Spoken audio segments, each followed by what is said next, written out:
¿Qué tal? Muy buenas noches. Los saludamos desde aquí, desde Cali, Valle del Cauca, en el marco de esta COP16, COP a punto de terminarse y cómo no terminarla, María Camila, con dos invitadas muy especiales, días cruciales, y usted sí que lo sabe, en temas de acuerdos, y ojalá podamos tenerlos. Qué mejor manera que con un panel. Tenemos aquí literalmente panel de expertas en sala de prensa, una misión especial desde Cali, desde el Centro de Eventos Valle del Pacífico. Los invitamos desde ya a conectarse, a enviarnos, a dejarnos acá sus comentarios que vamos a estar leyendo sobre lo que les ha parecido la COP16. Y queremos hacer esta emisión desde acá, Juan Camilo, porque es muy bonito lo que ha pasado en Cali, lo que ha pasado en Colombia, pero aquí se necesita una cosa: voluntad política de las delegaciones, de los empresarios, de los gobiernos, y eso es, Juan Camilo, lo que no avanza muy bien hasta el momento. Entonces estamos aquí, el signo de la plata, estamos aquí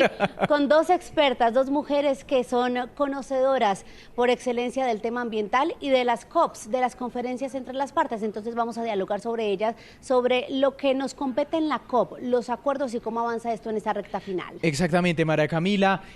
Antes, por supuesto, aquí se han presentado distintas declaraciones. Me va avisando producción, porque también usted tiene una declaración muy importante de la ministra. Sí, señor. Para presentar, entregando casi que un corte de cuentas, se puede decir, a lo que ha pasado hoy. Sí, un balance que, hay que decirlo de entrada, es mucho más negativo que positivo, en el sentido de llegar a acuerdos, pero lo que está haciendo precisamente hoy la ministra Muhammad en este momento, mientras estamos acá, Juan Camilo, está avanzando una plenaria muy importante, fundamental para llegar a acuerdos. Se define entonces quién va a ser el país sede de la próxima COP17 entre Azerbaiyán y Armenia, pero ella, tras bambalinas, ha estado todo el día hablando con delegaciones de Inglaterra, de los países nórdicos, Canadá, que es muy complejo, Brasil, que también es un país que presenta muchas objeciones.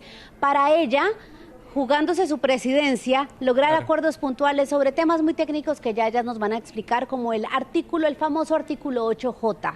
Eso es lo que ha trascendido la jornada de hoy y se los vamos a explicar a los usuarios de Noticias Caracol ahora. Exactamente, y empezamos este programa, por ejemplo, tenemos, por supuesto, dos invitadas de muy alto nivel para explicar lo que está pasando. Y que en la son COP amigas, nos 16. Contaban. Exactamente. Yo me encargo de Jimena Barrera. Bueno, yo tengo aquí a la mía, mi experta, Karen. Que es la directora de Relaciones de Gobierno y Asuntos Internacionales de la reconocida organización WWF. Doctora Barrera, gracias por estar con nosotros aquí en Sala de Prensa. Por la invitación, muchas gracias. Qué bueno hablar en un momento tan importante en la COP para avanzar en tomar esas decisiones a nivel político que permitan detener y revertir la pérdida de naturaleza para el año 2030. Está usted con una amiga, ¿no? Sí, señor, con una amiga de Jimena, Karen Oliveira. Ella es directora de Asuntos Políticos de TNC o de TNC Brasil. Karen, un gusto tenerla aquí en Sala de Prensa. Muito gusto estar acá con vosotros en esta semana decisiva para enfrentar la pérdida de la biodiversidad, ¿no? Ahí ella habló del punto clave, es para enfrentar la pérdida de lo que ya está pasando, que parece que tiene punto de no retorno, Juan Camilo. Exactamente, y arrancábamos precisamente por ese tema de biodiversidad y tema de acuerdos. Sí, señor. ¿Por qué tan difícil llegar a acuerdos? Pues las decisiones en el Convenio de Diversidad Biológica se toman por consenso, entonces significa que todos los países tienen que acordar acciones específicas para detener y revertir la pérdida de biodiversidad. Hay un proceso muy importante mencionar, que hay un proceso formal de la negociación y el proceso no formal, y lo vemos claramente en esta COP16. Lo vemos la zona verde, donde es el proceso no formal, la movilización muy fuerte de la sociedad civil, del sector privado, de las comunidades, los anuncios, lo que tú decías, grandes anuncios que se van haciendo, que es la agenda de la acción, ¿no? O sea, la agenda de los actores no estatales, los subnacionales, manifestando su interés y en un contexto de urgencia, ¿no? Porque estamos hablando de un contexto de urgencia. Tenemos 5 años para poder lograr las metas del Marco Global de Biodiversidad. Nosotros publicamos el informe del Planeta Vivo, no sé si ustedes lo Devastador. vieron. Muy reciente, estamos realmente perdiendo la biodiversidad a ritmos muy acelerados y estamos llegando a puntos de inflexión. Y lo estamos viendo en la región amazónica, precisamente lo hablamos bastante nosotras. Entonces el espacio no formal, el espacio formal es lo que esperamos de resultados de esta COP. Y hay varios temas que tú mencionabas, ¿no? Necesitamos claramente pues definir una estrategia de movilización de recursos para el año 2025 al 2030, porque los países, digamos que hace 2 años adoptaron las metas del Marco Global de Biodiversidad, han presentado sus planes nacionales de biodiversidad, que es aterrizar esas metas al contexto nacional, pero necesitamos el financiamiento. Claro. Entonces, tema fundamental. Y vamos a entrar a otros temas de la negociación, pero digo esto para decirte que tomar las decisiones por consenso es complejo, porque no todos los países tienen una misma visión, no todos los países avanzan a la misma senda, y por eso pues hace que sean complejos los procesos. Pero sucede que los 2 últimos días siempre en las negociaciones son los 2 días cruciales. Claro. Pero yo quiero hacer ahí las veces de abogado del diablo, Karen, porque Jimena resalta la complejidad que hay por las diferentes visiones. Pero los críticos de esta conferencia lo que dicen es que sí, maravilloso que se reúnan, maravilloso hablar, poner el tema ambiental en la agenda como punto central, pero llevamos 15 COPs en las que ven mucho esto, la falta de voluntad política para llegar a acuerdos y cómo se agarran de corchetes, de resaltados negros, una coma, que cómo debería ser mencionado específicamente eso. ¿Eso no es como un mal mensaje hacia la gente cuando se trata de salvar la biodiversidad? La conferencia es un juego de ajedrez, ¿no? Y donde las piezas se mueven muy despacito. Este es el primer punto. El segundo punto, que normalmente en la diplomacia se dice, cuando todo va muy mal, está bien, porque hay un consenso. Sí. Entonces, estamos exactamente en este momento, ¿no? Donde las cosas aparentemente no están tan bien. Es difícil la tomada de decisión por la complejidad de la situación, pero estamos también hablando de diferentes países, de diferentes intereses económicos, de diferentes potencias. Estamos hablando del sur global versus el norte global. Y esto en una cumbre está normalmente muy resaltado. Entonces, acá estamos discutiendo la biodiversidad, mas que de verdad estamos discutiendo la economía, el desarrollo económico y social del planeta. Es de esto que se trata una cumbre de esta importancia. Y acá tenemos cosas muy curiosas, incluso un punto que es la primera vez que va a tener como resultado de una conferencia, que es la sinergia entre biodiversidad y clima.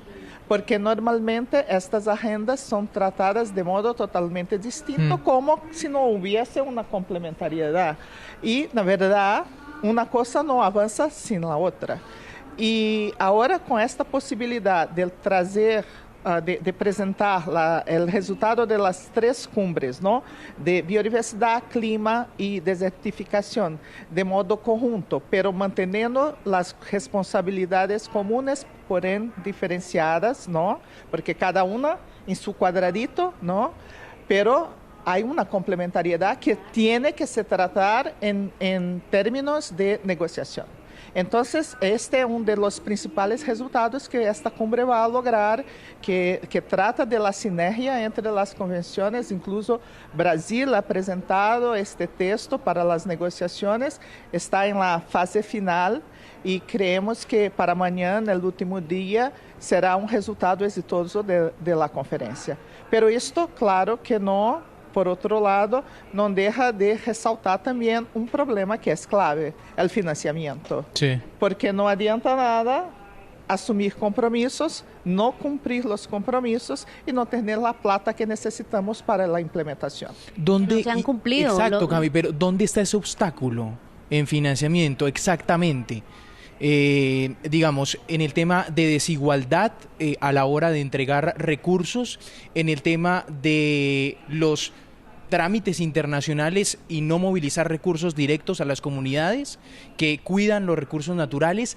¿Cuál es ese obstáculo puntualmente? Tenemos 3 situaciones sobre la mesa de discusiones. La primera es el Fondo de Biodiversidad que fue establecido durante la última conferencia. El GEF. Sí. No, GEF es el mecanismo que está dentro del Banco Mundial, que es el Global Environmental Facility, que es la agencia ejecutora. Pero en la COP15, que fue en Montreal hace 2 años, fue establecido un Fondo Global de Biodiversidad.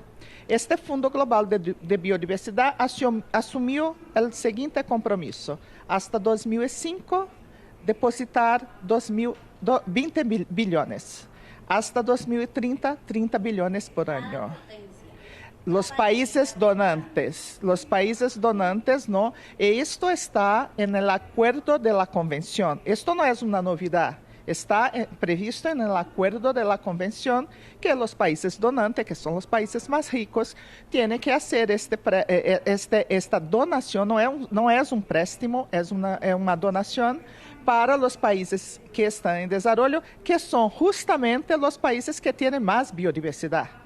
Entonces, ¿qué pasó? Es que este fondo no se está cumpliendo, no tiene efectividad, y por esto se cuestiona tanto incluso la efectividad de GEF. El segundo punto es el fondo que está siendo discutido por la repartición del conocimiento genético.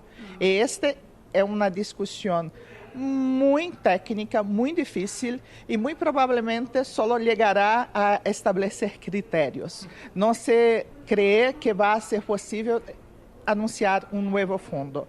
Y hay un tercer punto, que es: este fondo de biodiversidad de que estamos hablando tiene plazo de validez. En 2030 se finda. Entonces, ¿qué vamos a hacer después? Entonces, también está en discusión la creación de un nuevo fondo. Hay una expectativa muy grande que hoy por la noche, por la madrugada, los países lleguen a un acuerdo, quizá un camino, un medio de camino para lograr éxito. Pero en este momento es muy difícil. Sí, y es que ese punto que tocaba Karen es fundamental, Jimena, el segundo punto económico, porque nos explicaba la ministra Susana Muhammad, y de hecho podremos escucharla en unos minutos, que si bien se tiene claro que hay que cobrar por el acceso al ADN de la tierra, las empresas están aquí presentes. Yo, por ejemplo, hablé con la directora de la Fundación del Grupo Boticario, que es brasileño, y ellos están aquí abogando para que no se les ponga un cobro alto, para que no les digan a partir de qué acción se tiene que cobrar, si es por explorar, por encontrar o por crear una patente.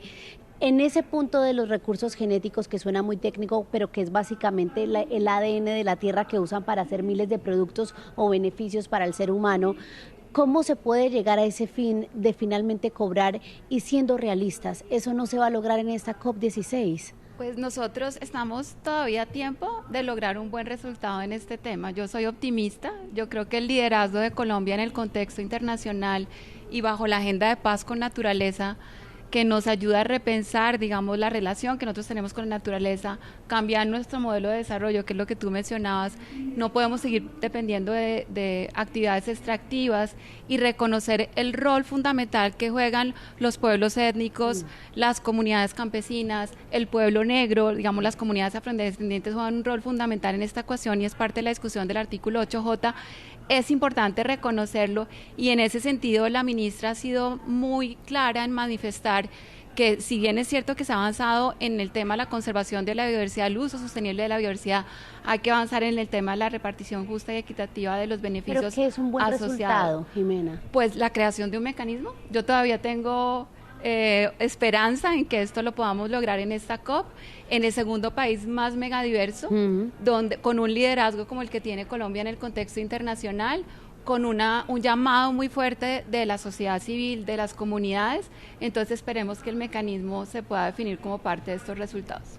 Lo que llamamos coloquialmente el trámite. El trámite para acceder a esos... Pero eso está bien difícil. Exactamente, es complicado. ¿Qué le dijo esta mañana la ministra, María Camila? Bueno, es que precisamente le hicimos esa pregunta. Le hicimos dos preguntas a la ministra. La primera, puntualmente con lo que tiene que ver con los recursos, el acceso, la repartición equitativa de los recursos genéticos, y también le preguntamos por un tema positivo que ya se dio, y es que en la plenaria de anoche a la madrugada se acordó, después de 8 años de discusión, definir lo que van a ser las reglas para proteger la biodiversidad del subsuelo marítima, que es muy importante, por ejemplo, cuando hay litigios como el de Colombia y Nicaragua. Eso se logró finalmente, pero la ministra habló y reconoce la dificultad que hay entonces en lo que es el tema económico y el segundo tema económico, el del fondo para que las empresas o quienes hacen uso de los recursos genéticos hagan su aporte. Escuchemos a la ministra. Y sobre el tema de recursos genéticos, la discusión está alrededor de cuánto es lo que se le va a cobrar a las empresas, esa es una discusión, y cuándo, qué es lo que detona que se cobre. Y ahí hay diferentes visiones, pero también está atado a la discusión de movilización de recursos.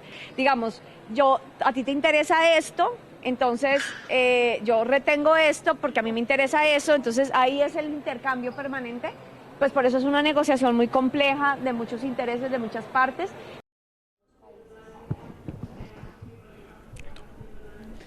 Entonces ahí escuchábamos Juan Camilo a la ministra decir que lo complejo está en que las empresas, es decir, los países que cobijan empresas, dicen como, ojo, a mí me interesa eso en los recursos genéticos y ustedes no quieren pagar por eso, pero yo no quiero pagar por este otro aspecto. Es una cadena de aspectos por las que tocaría pagar, claro, y por eso es tan compleja la situación puntualmente en ese aspecto que es uno de los álgidos y en los que no se han podido poner de acuerdo. Jimena nos decía aquí, mientras escuchamos a la ministra, que hay que ser positivos. Esperemos a ver qué pasa en las madrugadas, porque eso se define siempre es en las madrugadas. Estos son temas muy técnicos, Jimena, y utilizamos términos muy técnicos aquí.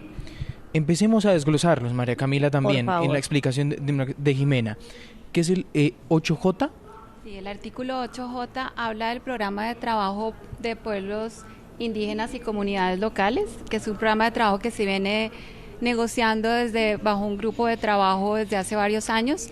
Vemos que hay avances en términos de la adopción del programa de trabajo y hay unos temas que todavía están pendientes de resolver relacionados con el organismo subsidiario y lo que tiene que ver, digamos, con la discusión. Ahí va, hay muchas cosas, mencionó tres Jimena. Uno, el plan de trabajo es que se siga trabajando en ese artículo 8J, que el plan se vencía este año, ya se alargó hasta 2030. Pero el órgano subsidiario, en la práctica, y eso fue lo que generó las protestas ayer y hoy de los grupos indígenas. ¿Eso qué significa? Entiendo yo, Jimena, corríjame, es que los grupos indígenas tengan representación, ya le digo puntualmente la palabra que usó la ministra, y que ellos sean los que reciben directamente los recursos por cuidar la biodiversidad.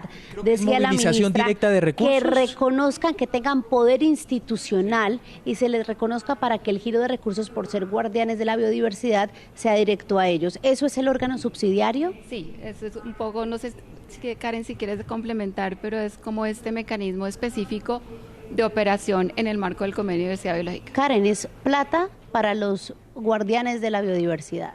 Sí, y de verdad que es cómo se puede hacer un acceso directo, porque esto también es otro punto a ser discutido. No es solo hablar de que vamos a ter un porcentaje destinado a los pueblos indígenas, a las comunidades tradicionales, pero ¿cómo vamos a hacer esto? Porque no es fácil, no es tranquilo, porque mismo cuando estamos hablando de el repase de fondos, estamos hablando normalmente de programas de país, donde se hace la donación y a partir del programa de país se internaliza por medio de las políticas públicas.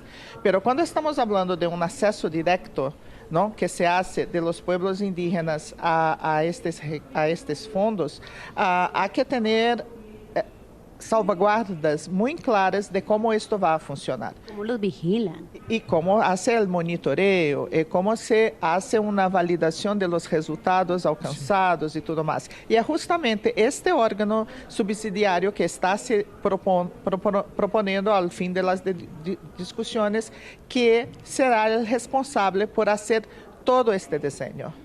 Y claro que tiene que tener una gobernanza muy buena este órgano, porque no orienta nada que sea, por ejemplo, una discusión solo representada por los países y que justamente estos pueblos no estén también representados en estos espacios. Entonces, parte de las discusiones es cómo se va a diseñar este proceso. Y por esto el órgano subsidiario es tan importante. Y ahí me queda una pregunta. Esta mañana, María Camila, y invitadas aquí en Sala de Prensa, hablábamos en medio de un directo, Yo no sé si fue que la vida me lo trajo al directo, no fue ni planeado. Hablamos con las comunidades indígenas y literal me los crucé casualmente y me recibieron con una cara de preocupación tremenda. Era una representante de comunidades indígenas de Argentina y otro de la comunidad indígena de Guatemala.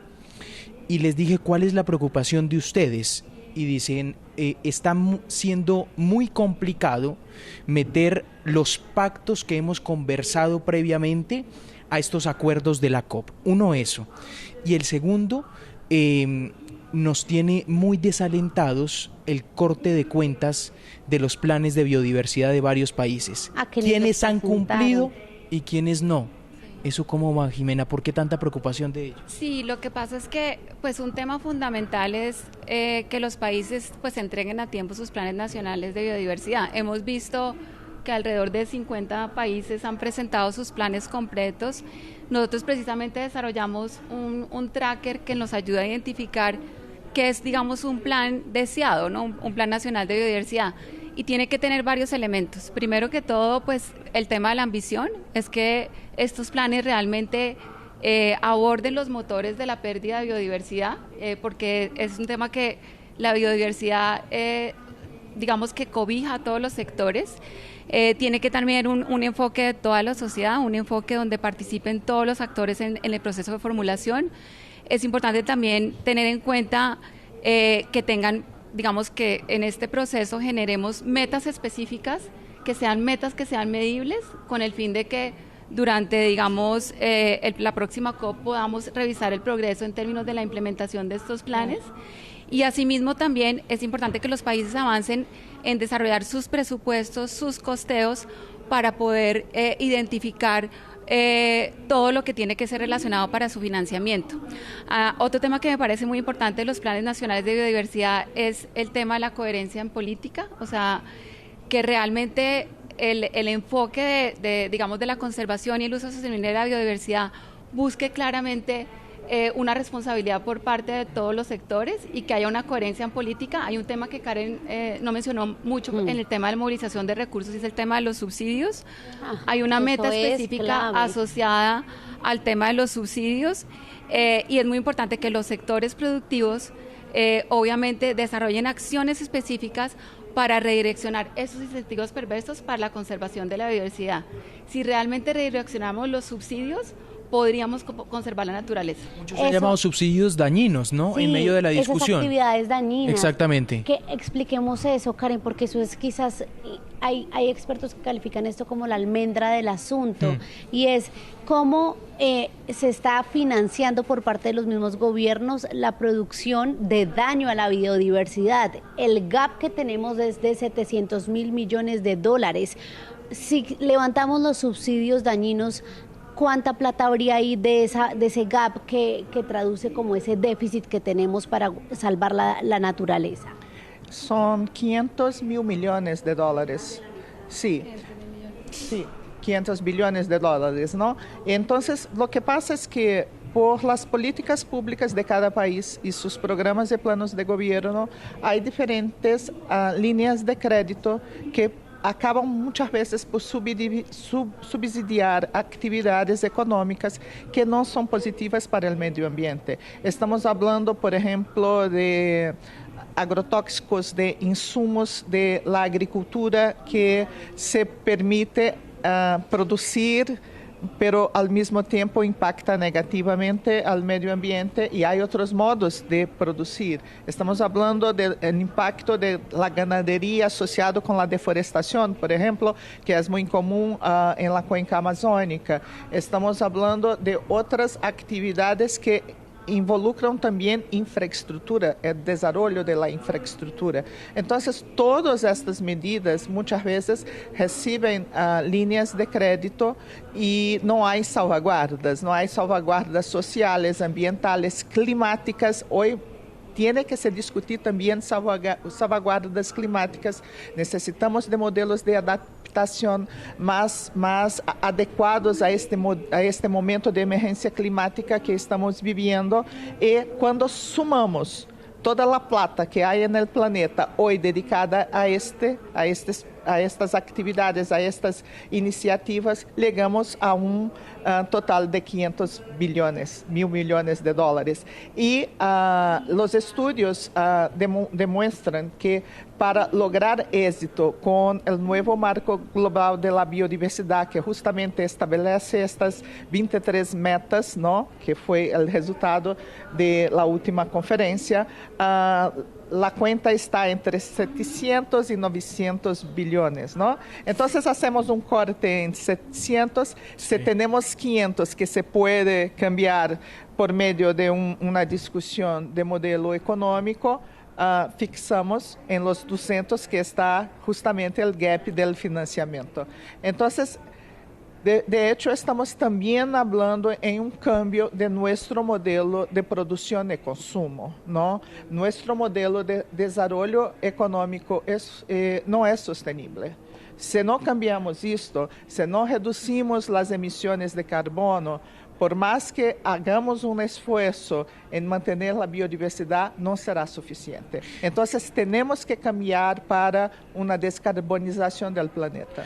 Muy bien, estamos hablando aquí en Sala de Prensa, desde Cali, emitiendo aquí en el Valle del Cauca, en la COP16, con Karen Oliveira, directora de Política de TNC Brasil, con Jimena Barrera, directora de Relaciones de Gobierno y Asuntos Internacionales de WWF. Adelante. Sí, no, quisiera hacer como dos comentarios un poco para precisar el tema de DSI, que es un tema súper clave.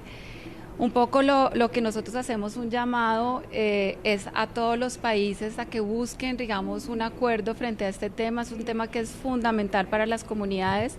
El rol desde la presidencia de la COP es tratar de facilitar ese proceso de discusión, claro, pero estas decisiones se toman por parte de los países. Entonces, pues nosotros sí estamos haciendo un llamado muy positivo en que este es un tema fundamental en esta negociación y que esperamos un poco la respuesta por parte de los países, teniendo en cuenta pues el liderazgo que estamos teniendo en este proceso internacional. Y por el otro lado, quería también comentar un punto que estaba diciendo Karen frente al tema de los subsidios. Creo que es un tema que es fundamental en el sentido de que nosotros tenemos que transformar nuestra economía, nosotros tenemos que transformar los sistemas alimentarios, queremos transformar nuestros sistemas energéticos y transformar los modelos de financiamiento, porque de nada sirve que haya anuncios en términos de declaración de recursos si realmente nosotros no cambiamos nuestra economía, claro, y cambiamos el modelo de desarrollo. Entonces es un llamado a los países también a que enfrenten la urgencia que estamos viendo de pérdida de biodiversidad.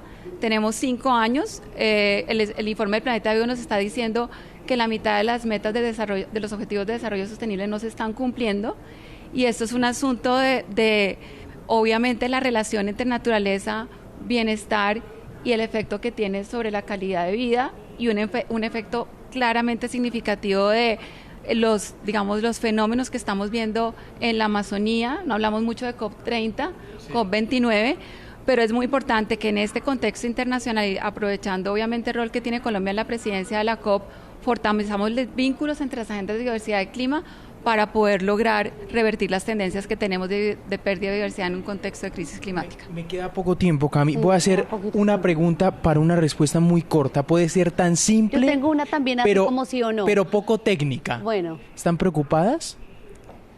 Yo creo que estamos en el momento en que hay que tomar las decisiones, y estamos en el momento en que aspiramos a que todas las voces de todos los actores que han estado en esta COP sean oídas para que los tomadores de decisión actúen.